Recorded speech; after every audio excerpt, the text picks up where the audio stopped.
Hello my dear foodies, welcome to smart Yamuna. ఈరోజు మన recipe వచ్చేసి ఇన్స్టాంట్ ఓట్స్ దోశ.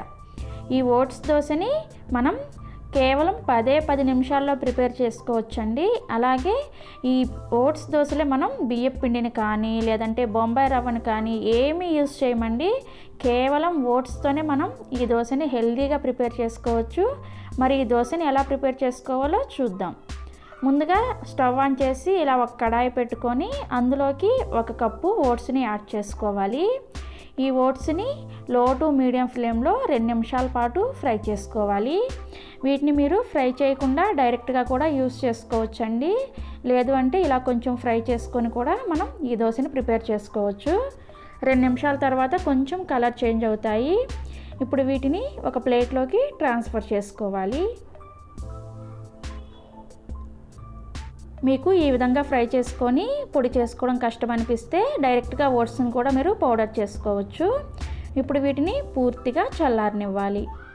ఇవి పూర్తిగా చల్లారిన తర్వాత చిన్న మిక్సీ జార్లోకి సగం ఓట్స్ని యాడ్ చేసుకోండి.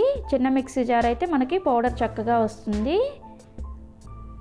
చూడండి, సగం ఓట్స్ని వేసుకున్న తర్వాత వీటిని మెత్తగా గ్రైండ్ చేసుకోవాలి. చూడండి, పౌడర్ ఈ విధంగా బాగా మెత్తగా గ్రైండ్ చేసుకొని ఇప్పుడు ఈ ఓట్స్ పౌడర్ని ఒక బౌల్లోకి యాడ్ చేసుకోవాలి.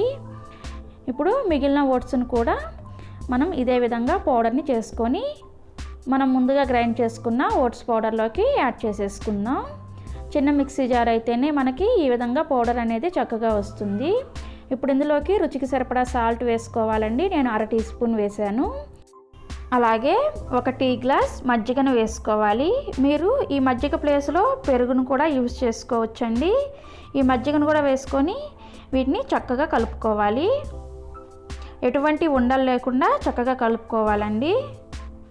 చూడండి, ఈ విధంగా కలుపుకున్న తర్వాత కొంచెం వాటర్ని వేసుకొని పిండిని బాగా కలుపుకోండి. ఉండలు ఏమీ లేకుండా చక్కగా కలుపుకోవాలండి. చూడండి, పిండిని కొంచెం ఈ విధంగా గట్టిగానే కలుపుకొని ఇప్పుడు మూత పెట్టేసి దీనిని ఒక 10 నిమిషాల పాటు రెస్ట్ ఇవ్వాలి. మీకు ఒకవేళ కలిపేటప్పుడు ఉండలేమన్నా అనిపిస్తే మరలా ఒకసారి మిక్సీ జార్లో వేసుకొని గ్రైండ్ చేసుకోవచ్చు.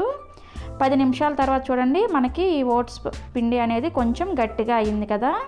ఇప్పుడు ఇందులోకి 1/2 టీ స్పూన్ వంట సోడాని కూడా వేసుకొని కొంచెం వాటర్ని వేసుకుంటూ మనం రెగ్యులర్గా వేసుకునే దోశపిండి బ్యాటర్ ఉంటుంది కదా, ఆ కన్సిస్టెన్సీలో కలుపుకోవాలి. చూడండి, కన్సిస్టెన్సీ అనేది ఈ విధంగా ఉండాలి. ఇప్పుడు స్టవ్ ఆన్ చేసి దోశ ప్యాన్ పెట్టుకొని వేడి చేసుకొని 1 డ్రాప్ ఆయిల్ని వేసి ఈ టిష్యూ పేపర్తో క్లీన్ చేసేయండి. ఇలా క్లీన్ చేసుకున్న తర్వాత మనం ప్రిపేర్ చేసుకున్న దోశ బ్యాటర్ని ఈ విధంగా వేసుకొని నెమ్మదిగా స్ప్రెడ్ చేసుకోవాలి. మరి స్పీడ్గా తిప్పేయొద్దండి, ఇది అతుక్కుపోతుంది. అందుకని నెమ్మదిగా స్ప్రెడ్ చేసుకోండి. అలానే దోశని కేవలం లో ఫ్లేమ్లో పెట్టుకొని మాత్రమే మనం ఈ దోశని వేసుకోవాలండి. మంటని ఖచ్చితంగా లో ఫ్లేమ్లోనే పెట్టుకోవాలి. ఇలా పైన పచ్చిదనం అంతా పోయిన తర్వాత ఇప్పుడు దీని మీద 1 టీ స్పూన్ ఆయిల్ని వేసుకోవాలి. ఈ దోశ కాలడానికి కొంచెం టైం ఎక్కువే పడుతుందండి. ఇది ఒక పక్క చక్కగా కాలిన తర్వాత మరొక వైపు కూడా తిప్పుకొని దోశని కాల్చుకోవాలి. అంతే, మన ఇన్స్టాంట్ ఓట్స్ దోశ రెడీ అయిపోయింది.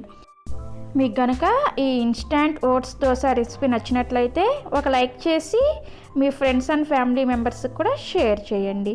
అలాగే మరిన్ని హెల్తీ రెసిపీస్ కోసం మన ఛానల్ని ఇప్పుడే సబ్స్క్రైబ్ చేసుకోండి. సబ్స్క్రైబ్ చేసుకోవడం పూర్తిగా ఉచితం. Thank you for watching.